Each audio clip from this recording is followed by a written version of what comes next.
बिहार के औरंगाबाद जिले के नबीनगर ब्लॉक का वह साधारण सा गांव, जहां जिंदगी अपनी धीमी रफ्तार से चलती थी।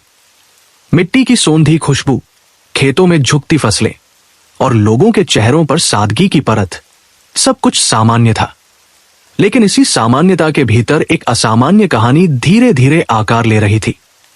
10 मई 2025 यही वह दिन था जब 25 वर्षीय गुंजा सिंह की शादी प्रियांशु कुमार सिंह उर्फ छोटू से हुई थी। शादी धूमधाम से हुई थी।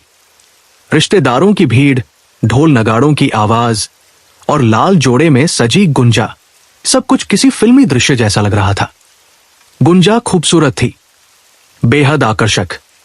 उसकी आंखों में एक अजीब सी चमक थी जिसे कोई मासूमियत समझ सकता था, लेकिन वो कुछ और भी हो सकती थी, कुछ गहरा, कुछ छिपा हुआ। प्रियांशु एक सीधा सादा मेहनती युवक। उसकी दुनिया छोटी थी लेकिन सच्ची थी। उसे जैसे ही गुंजा मिली, उसकी जिंदगी जैसे पूरी हो गई। वो उसे सिरांखों पर बैठा कर रखने लगा, उसकी हर छोटी बड़ी ख्वाहिश पूरी करने में लगा रहता। लेकिन प्यार सिर्फ देने से नहीं चलता, पाने से भी चलता है, और यहीं से दरार शुरू हो चुकी थी। शादी के शुरुआती दिनों में ही प्रियांशु को एक अजीब सी कमी महसूस होने लगी। गुंजा हंसती थी लेकिन दिल से नहीं। वो बातें करती थी लेकिन जुड़ती नहीं थी। रात के सन्नाटे में जब प्रियांशु उससे अपने सपनों की बातें करता तो गुंजा की आंखें कहीं और होती, जैसे वो किसी और दुनिया में खोई हो। तुम खुश नहीं हो क्या? एक रात प्रियांशु ने धीरे से पूछा। गुंजा ने हल्की सी मुस्कान दी। ऐसा कुछ नहीं है, लेकिन उस कुछ नहीं के भीतर बहुत कुछ था। वो अक्सर मायके जाने की बात करती, हर दूसरे दिन, कोई न कोई बहाना। प्रियांशु इसे नई दुल्हन की स्वाभाविक भावना समझकर नजरअंदाज करता रहा। उसे क्या पता था कि यह सिर्फ मायके की याद नहीं थी। शादी के महज एक हफ्ते बाद एक ऐसा व्यक्ति उस घर में आया जिसने इस कहानी की दिशा ही बदल दी। जीवन सिंह, 52 वर्षीय, गंभीर व्यक्तित्व, रौबदार चाल और आंखों में एक अजीब सी पकड़। रिश्ते में वो गुंजा का खूफा था। जैसे ही वो आंगन में पहुंचा, गुंजा ने उसे देखा और अगले ही पल वो दौड़ती हुई उसके गले से लिपट गई। ये कोई सामान्य मिलन नहीं था। उसके आंसू, उसकी पकड़, उसकी आवाज, सब कुछ जरूरत से ज्यादा गहरा था। काहे खूफा, ससुराल भेजकर हमको एकदम से भूल ही गए। उसकी आवाज में शिकायत थी, लेकिन उसमें एक अजीब सी तड़प भी थी। जीवन सिंह ने उसे अलग करते हुए कहा, अरे ऐसा कैसे हो सकता है? लेकिन उसके हाथों की पकड़, उसकी नजरें कुछ और ही कह रही थी। पास खड़ा प्रियांशु ये सब देख रहा था। उसके चेहरे पर हल्की सी उलझन उभरी, लेकिन उसने खुद को समझा लिया। रिश्ते हैं, प्यार तो होगा ही। उसे क्या पता था, यह प्यार नहीं था।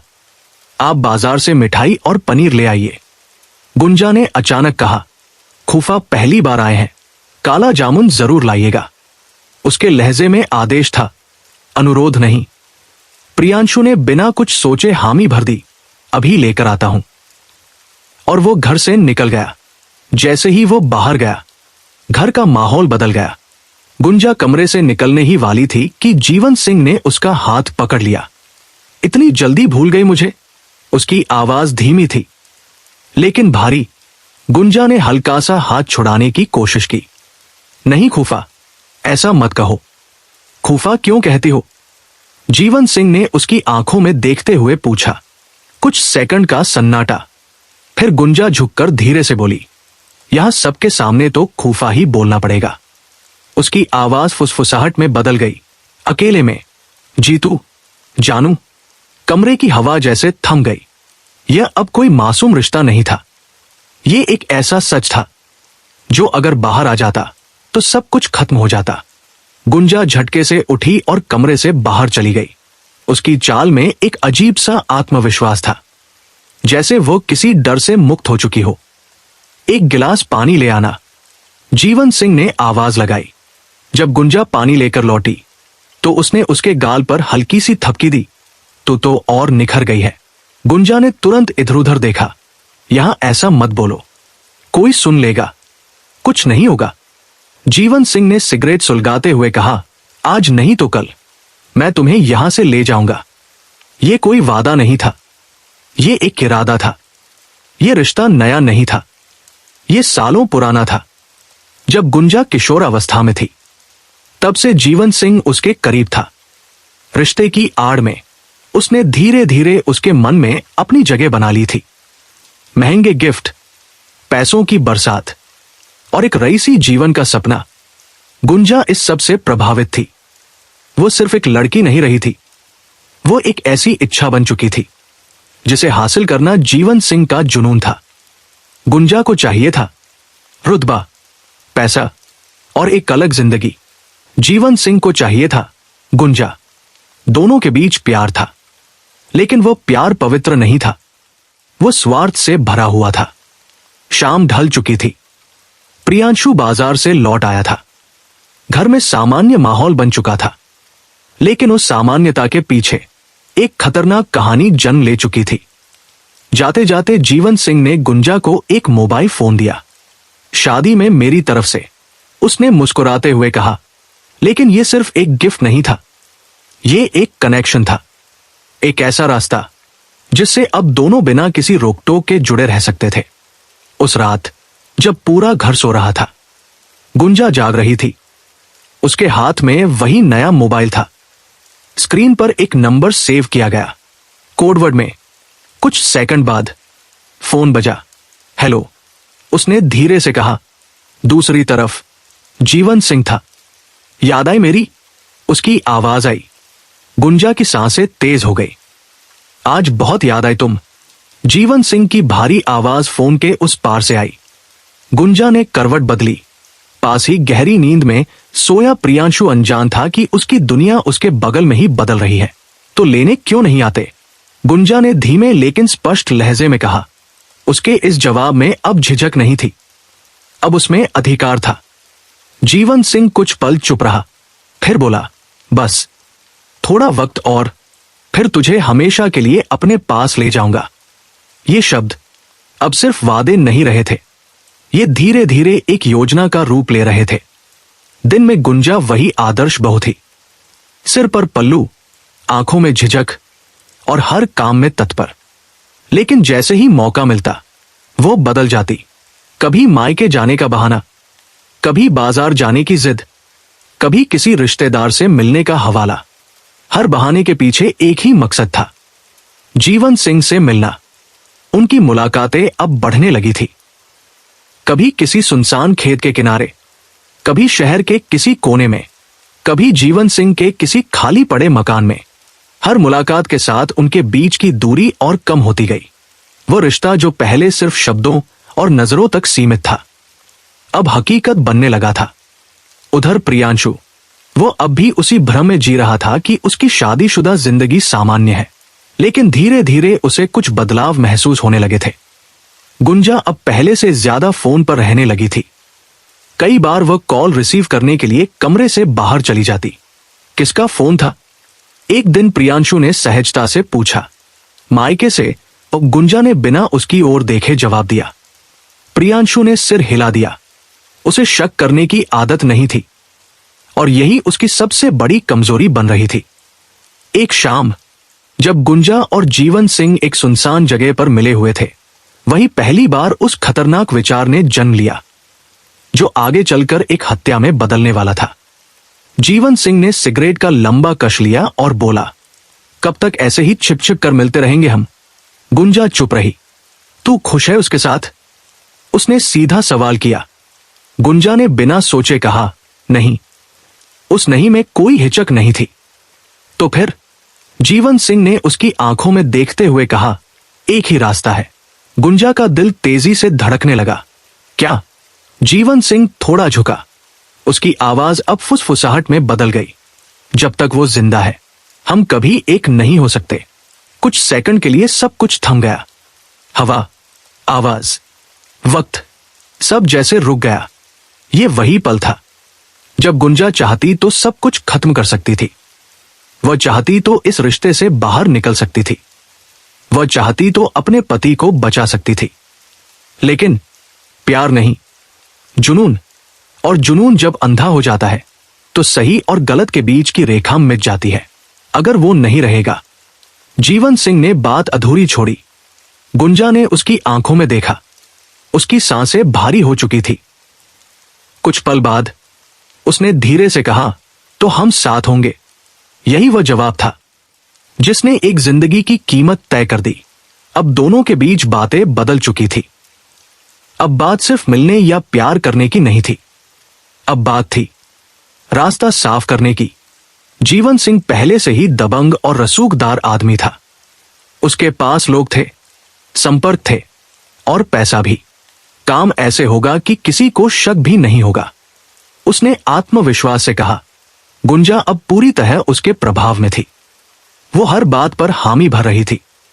उसी दौरान गुंजा के दिमाग में एक पुरानी घटना कौंधी।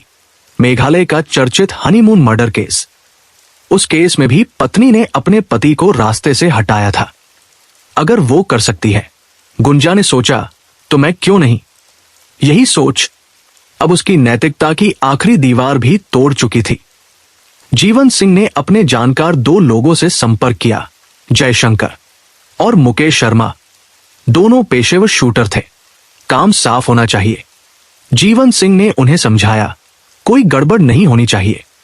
रकम तय हुई, तारीख तय हुई और अब बस एक मौके का इंतजार था। उधर घर में प्रियांशु अब भी अपने रिश्ते को बचाने की कोशिश कर रहा था। तुम पहले जैसी नहीं रही, एक रात उसने कहा। गुंजा चुप रही।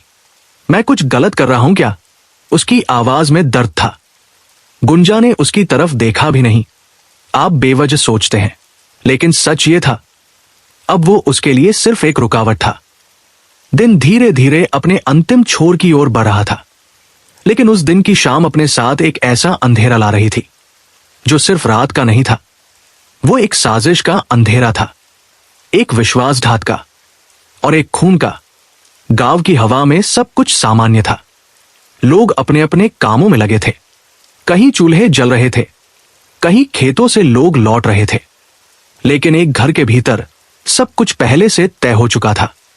गुंजा, वो उस दिन असामान्य रूप से शांत थी। उसकी आंखों में कोई घबराहट नहीं थी, कोई पछतावा नहीं, बल्कि एक अजीब सी स्थिरता थी, जैसे वो अपने भीतर के सारे डर को पहले ही खत्म कर चुकी हो। उसके हाथ में मोबाइल था। स्क्रीन बार बार जल रही थी और हर बार एक ही नाम, कोडवर्ड में सेव किया गया नंबर। सब तैयार है?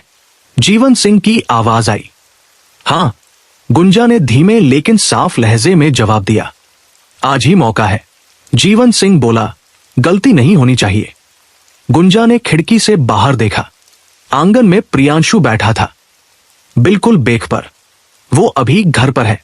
गुंजा ने कहा, उसे बाहर भेजो। जीवन सिंह ने तुरंत कहा, जितना दूर उतना अच्छा। कुछ सेकंड की चुप्पी, फिर गुंजा बोली, ठीक है। उसने कॉल काट दी और उसी पल एक पत्नी ने अपने पति की मौत का रास्ता तय कर दिया। सुनिए, गुंजा ने सामान्य स्वर में आवाज लगाई। प्रियांशु ने उसकी ओर देखा। हां, चंदौली वाली दीदी का फोन आया था। गुंजा ने कहा, कह रही थी कि बहुत जरूरी काम है, आपको अभी जाना होगा। प्रियांशु ने थोड़ी हैरानी से पूछा, अभी? इतनी रात में? हां, उन्होंने बहुत जोर दिया। गुंजा ने आंखें झुका ली। आप चले जाइए, अच्छा रहेगा। उसके चेहरे पर चिंता का भाव था, लेकिन वह चिंता नकली थी। प्रियांशु ने कुछ पल सोचा, फिर सिर हिला दिया। ठीक है, अभी जाता हूं। उसने शायद सोचा, पत्नी की बात है, परिवार का मामला है, उसे क्या पता था। ये एक जाल है जिसे उसी की पत्नी ने बुना है। रात गहरा चुकी थी। आसमान में चांद अधूरा था और सड़कों पर सन्नाटा पसरा हुआ था।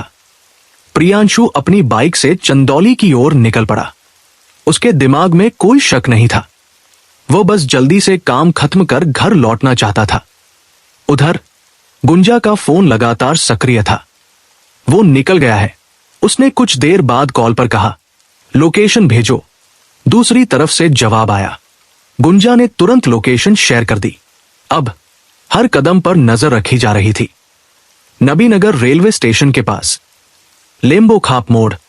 ये एक सुनसान जगह थी।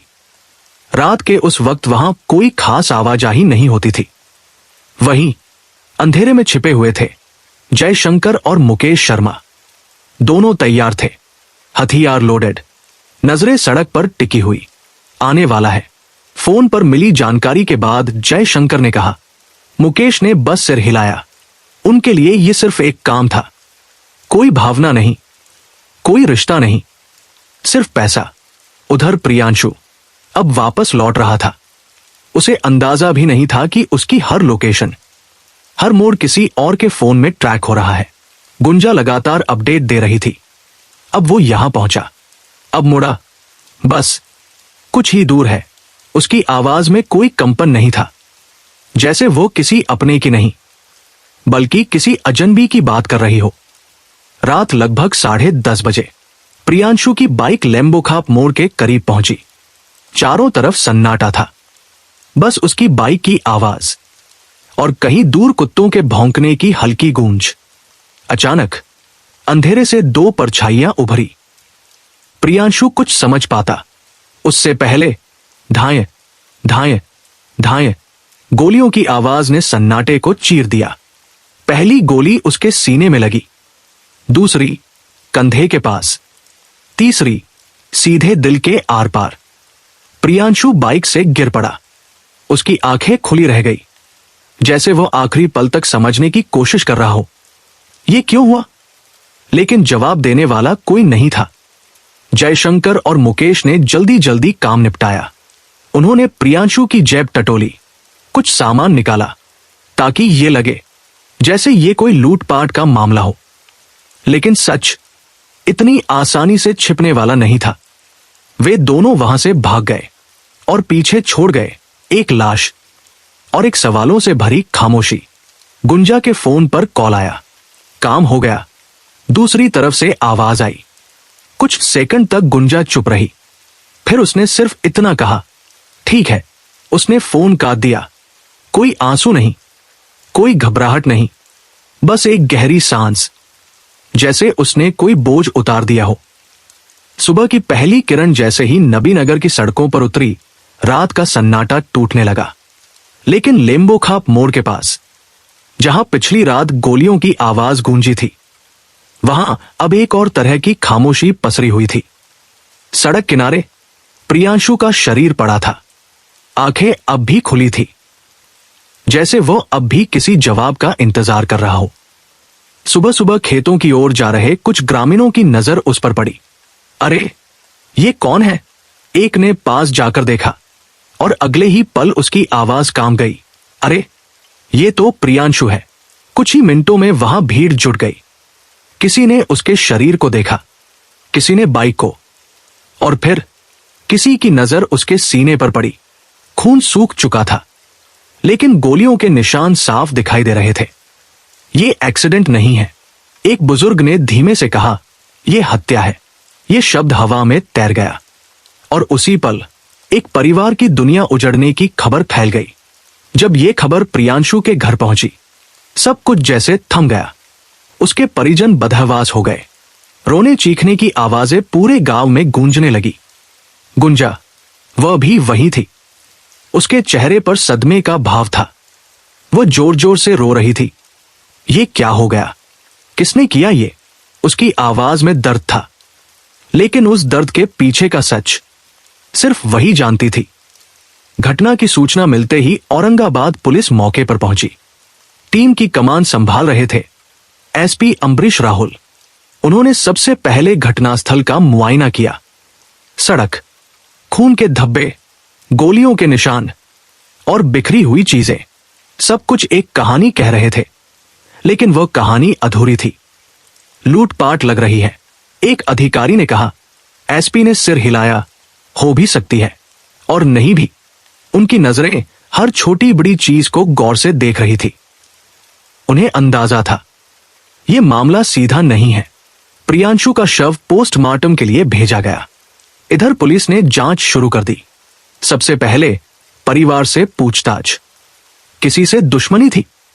कोई झगड़ा? कोई पुराना विवाद? हर सवाल का जवाब लगभग एक जैसा था। नहीं, वो बहुत सीधा था, किसी से कोई बैर नहीं था। ये जवाब जितना साफ था उतना ही उलझाने वाला भी। जांच के दौरान पुलिस की नजर एक चीज पर अटकी, मोबाइल कॉल डिटेल्स। प्रियांशु के फोन की जांच की गई और फिर गुंजा के फोन की। यहीं से कहानी ने करवट ली। पता चला गुंजा और एक नंबर के बीच लगातार बातचीत हो रही थी, बहुत ज्यादा, असामान्य रूप से ज्यादा। ये नंबर किसका है? पुलिस ने पूछा। गुंजा ने नजरें झुका ली। मुझे नहीं पता, लेकिन यह झूठ ज्यादा देर नहीं टिकने वाला था। पुलिस ने कॉल डिटेल्स को और गहराई से खंगाला। लोकेशन ट्रेस की गई, टाइमिंग देखी गई और फिर एक पैटर्न सामने आया। हत्या वाली रात उसी नंबर से बार बार कॉल हुए थे और सबसे बड़ी बात, उसी समय गुंजा की लोकेशन घटनास्थल के आसपास की गतिविधियों से जुड़ रही थी। अब शक यकीन में बदलने लगा था।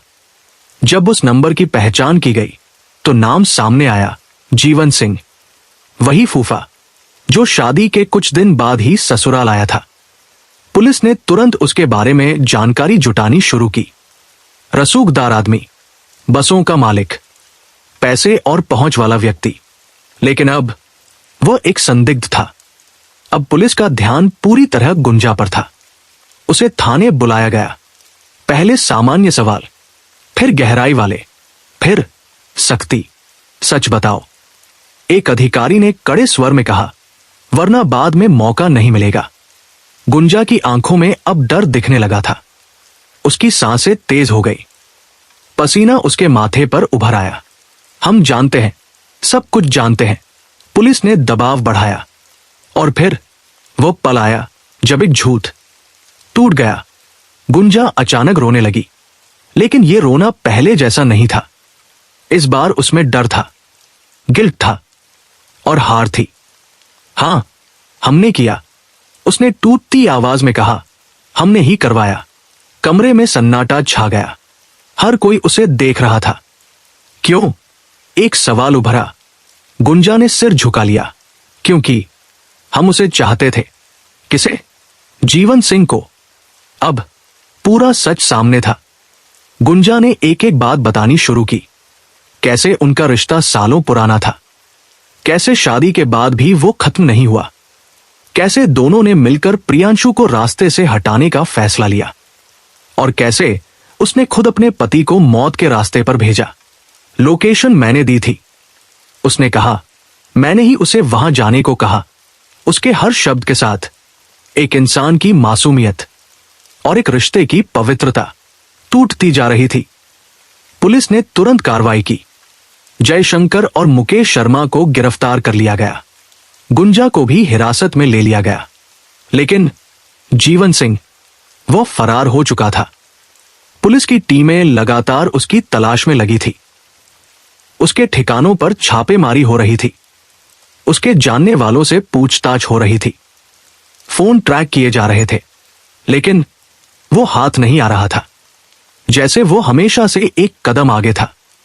जांच जैसे जैसे आगे बढ़ी, जीवन सिंह का दूसरा चेहरा सामने आने लगा।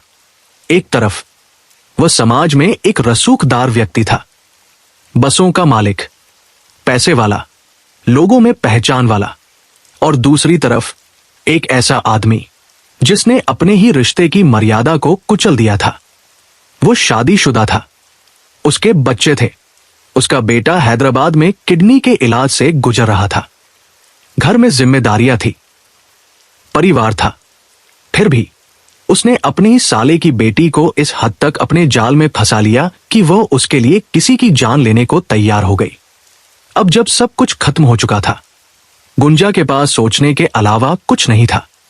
उसकी आंखों के सामने बार बार वही दृश्य आता, प्रियांशु, उसका शांत चेहरा, उसकी सच्ची मुस्कान, और फिर वह रात जब उसने उसे खुद मौत की ओर भेजा। मैंने क्या कर दिया? वो खुद से बुदबुदाती। लेकिन अब यह सवाल बेकार था, क्योंकि जवाब अब किसी काम का नहीं था। पूछताछ के दौरान गुंजा ने एक बात कही जो इस पूरी कहानी का सबसे कड़वा सच थी। वो कहते थे सब ठीक हो जाएगा। उसने धीमे स्वर में कहा, हम नई जिंदगी शुरू करेंगे। उसकी आवाज कांप गई, लेकिन उन्होंने तो मुझे ही अकेला छोड़ दिया। यही सच्चाई थी। जिस आदमी के लिए उसने सब कुछ दांव पर लगा दिया, वही सबसे पहले भाग गया। अब सवाल यह था, क्या यह सच में प्यार था या सिर्फ एक खेल? जीवन सिंह के लिए शायद यह सिर्फ एक चाहत थी, एक जुनून जिसे वो हर हाल में पाना चाहता था। और जब रास्ते में कोई आया तो उसने उसे हटवा दिया। गुंजा के लिए यह एक भ्रम था जिसे उसने प्यार समझ लिया, और उसी भ्रम में उसने अपनी जिंदगी खुद बर्बाद कर ली। उधर प्रियांशु का घर अब भी उसी सदमे में था। उसकी मां जिसने अपने बेटे को खो दिया, उसकी आंखों के आंसू सूख चुके थे। उसके पिता जो हर आने जाने वाले से बस एक ही सवाल पूछते, उसने ऐसा क्यों किया? लेकिन इस सवाल का जवाब किसी के पास नहीं था। गुंजा जेल में थी। जयशंकर और मुकेश शर्मा भी सलाखों के पीछे थे। केस मजबूत था, सबूत साफ थे, कॉल डिटेल्स, लोकेशन, कबूलनामा। अब अदालत फैसला करेगी। लेकिन सजा चाहे जो भी हो, गुंजा के लिए सबसे बड़ी सजा यही थी कि वो हर दिन अपने किए के साथ जिएगी। और जीवन सिंह, वो अब भी फरार था। पुलिस की टीमें उसकी तलाश में जुटी थी। लेकिन हर गुजरते दिन के साथ एक सवाल और गहरा होता जा रहा था। क्या वो कभी पकड़ा जाएगा, या वो हमेशा के लिए एक साया बनकर रह जाएगा? ये कहानी सिर्फ एक हत्या की नहीं है। ये कहानी है एक ऐसे रिश्ते की जो कभी होना ही नहीं चाहिए था। एक ऐसे प्यार की जो प्यार नहीं था, बल्कि एक अंधा जुनून था। और एक ऐसे फैसले की जिसने एक नहीं, कई जिंदगियां बर्बाद कर दी। रात के उस सन्नाटे में, जहां कभी फोन की धीमी आवाजें गूंजती थी, अब सिर्फ खामोशी है। और उस खामोशी में एक सवाल हमेशा तैरता रहेगा, क्या सच में प्यार इतना अंधा हो सकता है कि इंसान इंसानियत ही भूल जाए? दोस्तों, अगर आपको आज की ये कहानी पसंद आई हो तो वीडियो को लाइक करें, चैनल को सब्सक्राइब करें और बेल आइकन जरूर दबाएं, ताकि आगे भी ऐसी ही सच्ची क्राइम की कहानियां आप तक सबसे पहले पहुंचती रहें। मिलते हैं अगली कहानी में, तब तक के लिए नमस्कार।